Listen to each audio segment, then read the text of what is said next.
Bonjour à tous, amis chouetteurs. Nous voici dans ma 9e vidéo concernant mes solutions de la chouette d'or.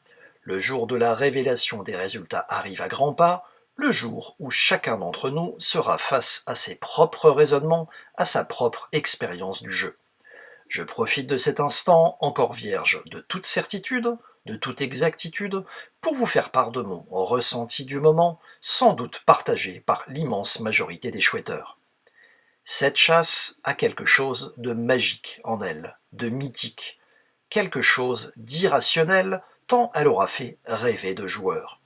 L'un d'entre nous, ou plutôt deux d'entre nous, a priori, sont parvenus jusqu'à l'oiseau.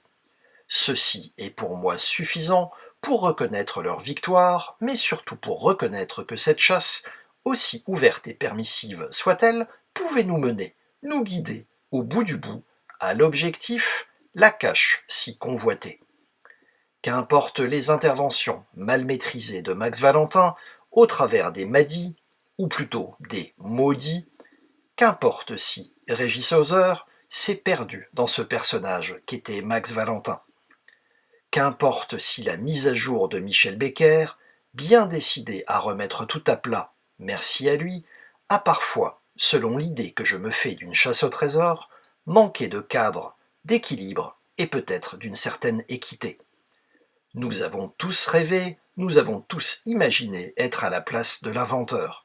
Rien que pour cela, ce fut une belle expérience dont on ne peut percevoir l'intensité qu'à la condition d'avoir un jour ouvert ce livre.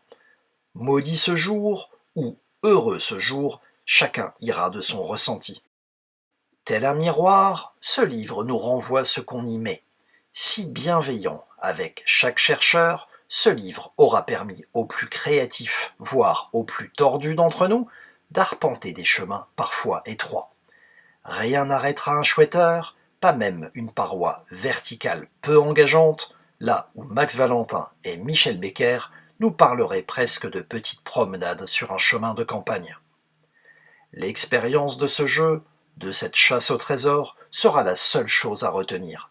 Chacun d'entre nous, dans sa singularité, voire dans son intimité, gardera en lui encore longtemps ses émotions et son ressenti propre à une balade entre le ciel et la terre, là où le rêve et l'imagination peuvent nous révéler des horizons sublimes et inattendus. La vie est ainsi faite que notre regard, nos rêves et nos passions s'opposent parfois sur des choses insignifiantes, ce qui ne retire en rien la grandeur de l'expérience vécue. J'ai mille et une raisons de douter de mon approche, j'ai également mille et une raisons de penser que la méthode que j'ai appliquée pourrait se révéler être celle attendue, en partie en tout cas.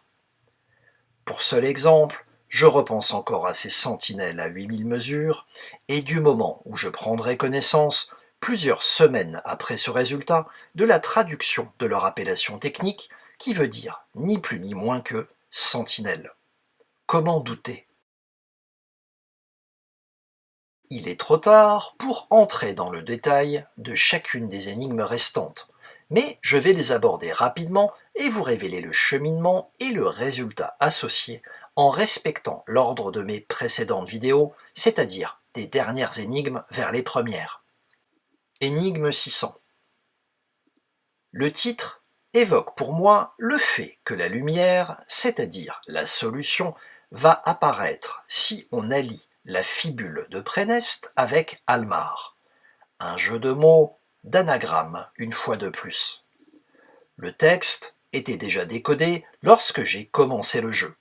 Il était question de correspondance, lettres-chiffres, puis d'associer les résultats avec le tableau périodique des éléments.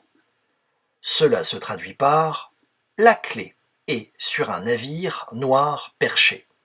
Ce résultat est indiscutable.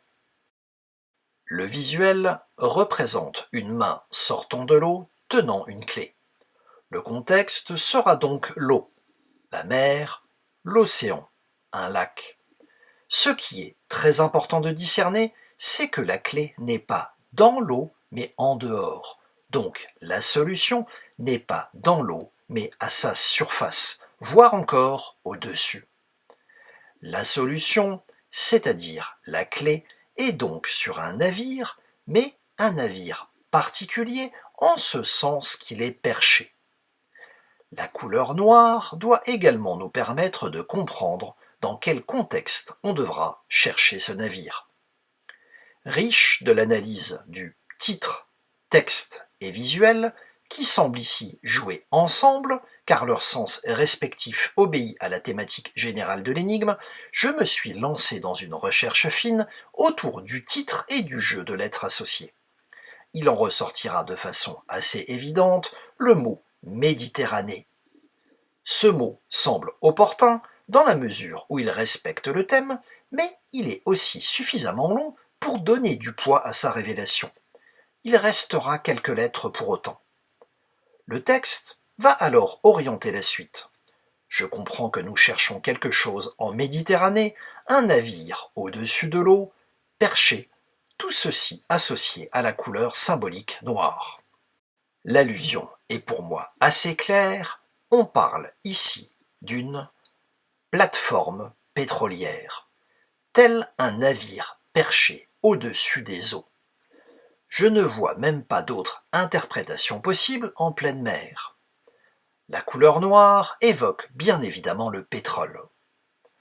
Les lettres restantes associées à ce contexte vont révéler plusieurs noms de sociétés pétrolières telles que Elf, BP, donnant encore du sens à cette idée.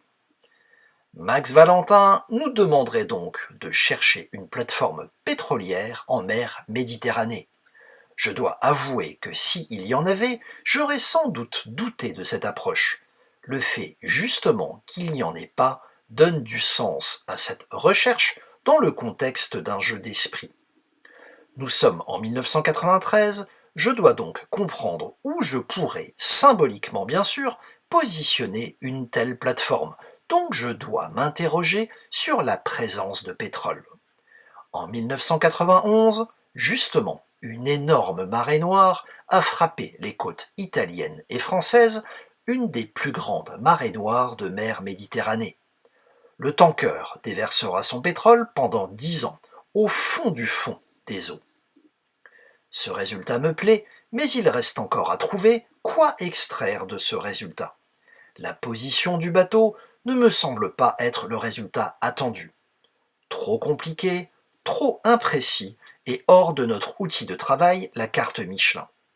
La date du naufrage et le nom du bateau sont les deux éléments qui me semblent objectivement exploitables. Le premier ne donnera rien, mais le second me donnera le bon point d'entrée. Le nom du tanker, évoquant un lieu géographique en France, le nom d'un quartier de Grenoble pour être exact. Attention pour autant de ne pas oublier ce que nous cherchons. La clé est bien cette plateforme pétrolière, mais la porte, quelle est-elle? Nous devons trouver un navire, un bateau, une nef dans ce quartier que nous avons identifié. Le résultat sera immédiat. Il s'agit du cinéma La Nef à Chavant. Notez bien qu'à ce moment précis, je ne fais encore aucun rapprochement direct avec la nef encalminée qui apparaîtra plus tard dans le jeu. Une IS me confortera dans ce résultat. Née clé en main dans la 600, tu la retrouveras dans la 560. Née clé en main est l'anagramme exact de le cinéma en F.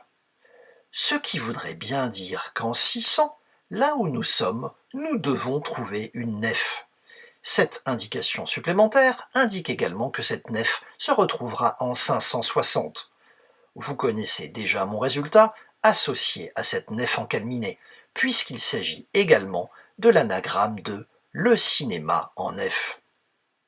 Cette indication supplémentaire résonnera fort, tant son sens ici même est déjà pertinent, mais également son sens à venir en 560, confirmant que nous retrouverons ce cinéma à ce moment-là. Ce résultat me convient, nous sommes en début de jeu, il est normal d'avoir à attendre un peu pour atteindre une confiance absolue dans nos résultats.